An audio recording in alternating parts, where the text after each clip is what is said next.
Hello, वर्षा रेसिपीजमध्ये तुमचं मनापासून स्वागत करते. तर आज आपण टम फुगणाऱ्या अशा भोपळ घाऱ्या बघणार आहोत. आणि तुम्ही व्हिडिओमध्ये बघताय की बघा आपल्या भोपळ घाऱ्या ह्या किती टम फुगलेल्या आहेत. आणि ॲक्च्युली भोपळ घाऱ्या म्हटलं तर डोळ्यापुढे येतात त्या मोठ्या मोठ्या पुऱ्यांसारख्या भोपळ घाऱ्या, आजीच्या हातच्या, आईच्या हातच्या. परंतु इथे मी मुलांच्या आवडीप्रमाणे बनवलेल्या आहेत. आणि तुम्ही बघताय की किती टम अशा फुगलेल्या आहेत. खूप लुसलुशीत होतात. अगदी 8 दिवस नरमच्या नरम राहतात. तुम्ही प्रवासात म्हटलं तरी घेऊन जातात. आणि तुम्ही बघू शकताय की इथे किती छान अशा भोपळ घाऱ्या झाल्यात आणि कलर पण खूप छान आलेला आहे.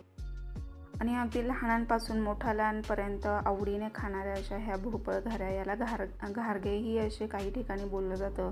तर चला मग आता आपण उशीर न लावता बघूया. परंतु त्यासाठी आता आपल्याला इथे एक मोठा भोपळा लागणार आहे.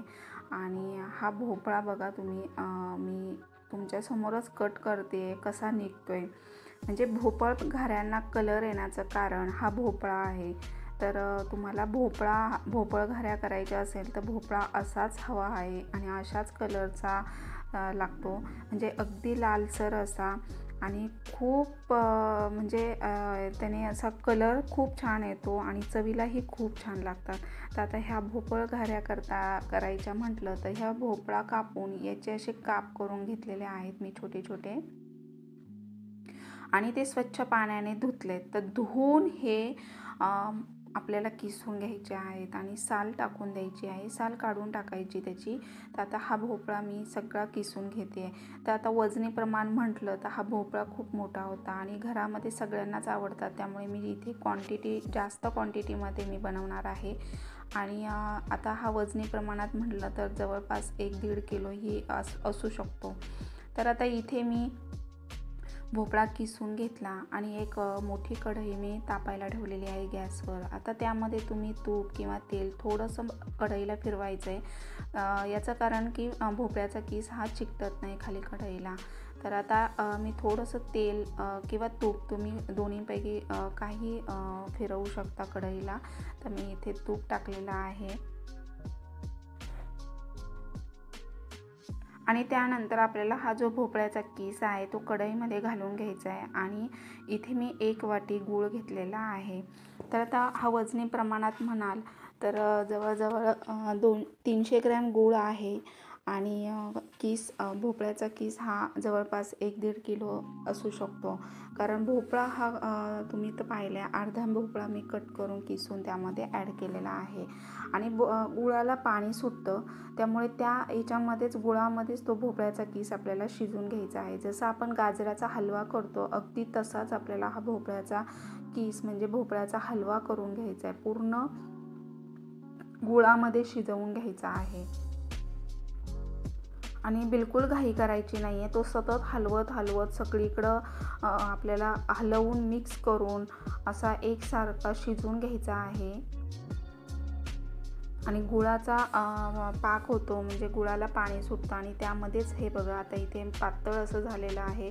परंतु सतत हलवत राहिल्याने त्याच्यामध्ये पूर्ण पाणी नाहीसं होईपर्यंत आपल्याला तो भोपळ्याचा किस म्हणजे हलवा हा करून घ्यायचा आहे भोपळ्याचा.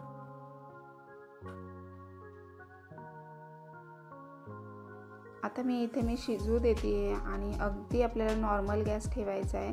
हाय फ्लेमवर पण नाही आणि लो फ्लेमवर पण नाही, नॉर्मल गॅस ठेवायचा आहे. आणि त्यावर आपल्याला व्यवस्थित असं शिजवून घ्यायचा आहे हा भोपळ्याचा किस. आणि पूर्ण त्यातलं म्हणजे शिजून पाणी नाहीसं झालं पाहिजे, पूर्ण तो शिजला पाहिजे. आणि त्यानंतरच मग आता आपण भोपळ घाऱ्या करायला घेणार आहे. तर मी स्टेप बाय स्टेप तुम्हाला दाखवलेला आहे, त्यामुळे व्हिडिओ हा स्किप न करता पूर्ण बघा. आता याच्यामध्ये पूर्ण शिजत आल्यानंतर सर्वात शेवटी आपण वेलची पूड टाकणार आहोत. म्हणजे स्वाद छान राहतो, स्मेल खूप छान येतो आणि चव आणि रुचकर अशा लागतात, अगदी गोड. तर आता बघा पूर्ण पाणी त्याचं नाहीसं होत आलेलं आहे आणि मी हलवून पूर्ण शिजवून घेतलेला आहे. आणि सतत हलवायचं आहे म्हणजे तो एकसारखा शिजला जातो, चव एकसारखी लागते, पोटाला त्रास होत नाही.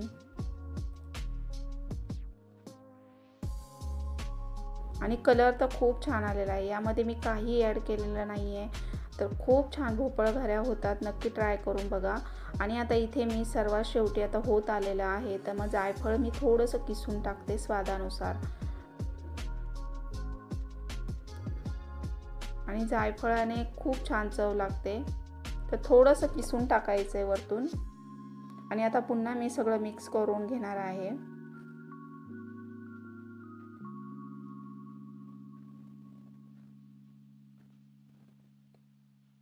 आणि भोपळ घाऱ्या म्हटलं तर आजी आईच्या हातची चव आठवते. अगदी जुन्या परंपरा रूढीनुसार ह्या भोपळ घाऱ्या आत्ताही अजून आवडीने करतात सगळेजण आणि खरंच खूप छान लागतात. आता मी ह्या माझ्या पद्धतीने तुम्हाला दाखवलेल्या आहेत. अगदी सोपी पद्धत आहे. तर हे बघा, पूर्ण त्यातलं पाणी नाहीसं झालं पाहिजे आणि हा भोपळ्याचा किस अगदी आपल्याला व्यवस्थित असा शिजवून घ्यायचा आहे, त्याचा कलर चेंज होईपर्यंत. आता तुम्ही बघताय बघा, कढईमधला सगळा भोपळा मी हा शिजवून घेतला आहे आणि आता मी एका ताटामध्ये तो काढून घेते आहे. तर अगदी आपण गाजराचा हलवा करतो तसाच आपल्याला हा भोपळ्याचा हलवाच करून घ्यायचा आहे. आणि आता आपण इथे गव्हाचं पीठ ॲड केलेलं आहे. तर आता गव्हाचं पीठ लागणार आपल्याला आणि हे गव्हाचं पीठ मी वजनी प्रमाणात असं घेतलेलं नाही आहे. जेवढा भोपळ्याचा किस म्हणजे जेवढा तो भोपळ्याचा हलवा तयार करून घेतला आहे त्यामध्ये जेवढं गव्हाचं पीठ बसेल तेवढं आपल्याला भिजवून घ्यायचं. इथे पाण्याचा वापर करायचा नाही आहे बिलकुल. मी पाणी बिलकुल वापरलेलं नाही आहे आणि पाणी वापरायचंच नाही यामध्ये. फक्त जेवढं पीठ बसेल तेवढं तुम्ही त्याच्यामध्ये मळून घ्यायचे आणि घट्ट म्हणजे दाटसर पीठ भिजवायचं आहे. तर घट्ट पीठ भिजवायचं याचं कारण असं आहे की ते आपण जेव्हा भोपळ घाऱ्या करायला घेतो तेव्हा ते चिकटतं किंवा भोपळ घाऱ्या तुटतात असं होऊ शकतं. त्यामुळे इथे घट्ट पीठ भिजवायचं आहे आणि मेन म्हणजे हे 15 ते 20 दिवस फ्रीजमध्ये तसंच्या तसं राहतं, खराब होत नाही. तुम्ही महिनाभर म्हटलं तरी ते राहतं. अगदी गरम गरम करून तुम्ही मुलांना फॅमिलीला देऊ शकता. आता हे मी पीठ बघा सगळं मिक्स करून घेते आणि त्यामध्ये गव्हाचं पीठ जसं ॲड होईल तसं मी पीठ घालून भिजवून घेते.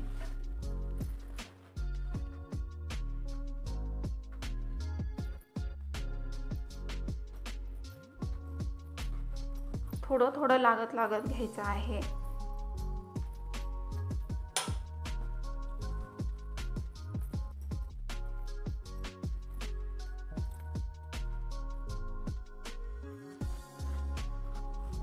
असं तुम्ही प्रवासात सुद्धा घेऊन जाऊ शकता आणि अगदी मुलांना टिफिनलासुद्धा गरम गरम करून देऊ शकता. खूप म्हणजे चवीला छान लागतात. अगदी मऊ लुसलुशीत 2-3 दिवस सहज नरम अशा राहतात.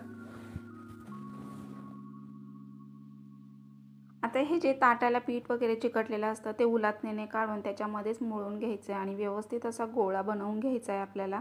तर मी आता हा गोळा बनवून घेतलेला आहे बघा आणि अगदी घट्ट असं भिजवलं आहे पीठ.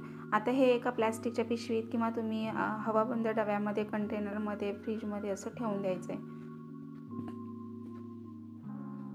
किंवा तुम्हाला पाहिजे तशा त्यावेळेला तुम्ही करून खाऊ शकता. तर आता इथे मी एक 5 ते 7 मिनटं भिजू देणार आणि नंतर करायला घेणारे आहे. तर आता इथे 5-7 मिनटं होऊन गेलेत आणि मी आता भोपळ घाऱ्या करायला घेतल्या. तर आपण चपातीसारखं लाटून घ्यायचं आहे. पीठ वगैरे थोडंसं लावलं तरी चालेल तुम्ही, म्हणजे पोळपाटाला चिकटत वगैरे नाही. आणि चपाती करून घेतल्यानंतर असं चपातीसारखी मोठी लाटून घेतल्यानंतर आपल्याला वाटीच्या किंवा तुम्ही टोकदार अशा एक डब्याने वगैरे कशाने तुम्ही असे पुऱ्यांसारखे असे कापून घ्यायचं आहे किंवा तुम्ही छोटे छोटे गोळे करूनही पुऱ्यांसारखं करू शकता. आता बघा मी इथे मुलांच्या आवडीप्रमाणे छोटी साईज धरलेली आहे. तुम्ही तुमच्या आवडीप्रमाणे शेप वाईज करू शकता. आणि इथे मी तेलामध्ये तेल तापवून द्यायचे चांगलं आणि तापल्यानंतरच त्याच्यामध्ये सोडायचं. तर तुम्ही 3 किंवा 4 अशा प्रमाणामध्ये सोडू शकता. आणि इथे बघा किती छान अशा टम फुगलेल्या आहेत.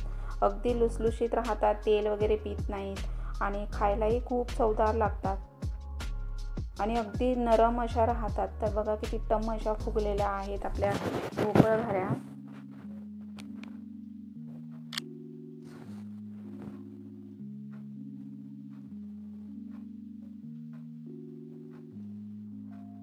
आणि अशाच्या अशा राहतात.